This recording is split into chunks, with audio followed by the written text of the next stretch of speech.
नहीं, इनका विवाह तो हो चुका है आज विट्ठल रुक्माई के मंदिर में।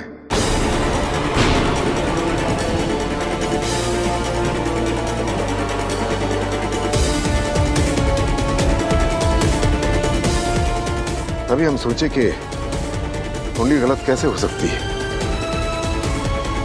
हमने बिल्कुल सही देखा, इनका विवाह हो चुका है विट्ठल और रुक्माई के मंदिर में।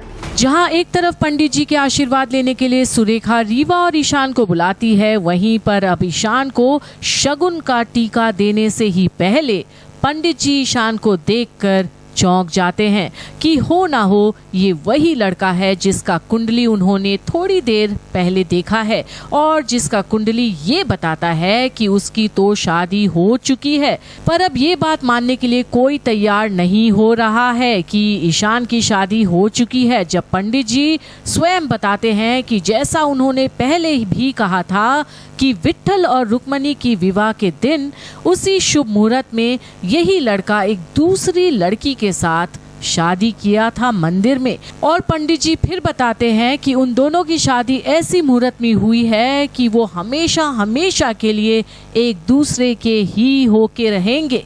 और अब फाइनली जहां सुरेखा अपना आपा खो बैठती है पंडित जी की इन बातों से, बार बार एक ही बात दोहराती है कि ये असंभव है, क्योंकि ईशान और रीवा की शादी तो होने वाली है 2 दिन बाद। पर तब तक सारी बातें नशे के हाल में सुन रहा ईशान अपने आप को और नहीं रोक पाता और पंडित जी से ही गले मिलता है और उन्हें थैंक यू भी बोलता है उसके बोझ कम करने के लिए, और सबके सामने बताता है कि कैसे वो बार बार सबको यही बात बताना चाह रहा था और सबके पास गया भी था पर किसी ने नहीं सुनी। और अब सबके सामने बोलता है कि यही है जो वो बात बताना चाह रहा था कि उसकी शादी एक दिन पहले हो चुकी है और वो रीवा के साथ नहीं बल्कि सवी के साथ। और सवी का नाम सुनते ही तो जैसे सबके नीचे से पैरों तले जमीन ही खिसक जाती है। और अब पंडित जी की नाराजगी का शिकार होता है भोसले परिवार, पर अक्का साहब उन्हें अब जाने के लिए बोलते हैं, ये कहकर कि ये उनका अपना घर का मामला है और वो उसे खुद ही निपटाएंगे।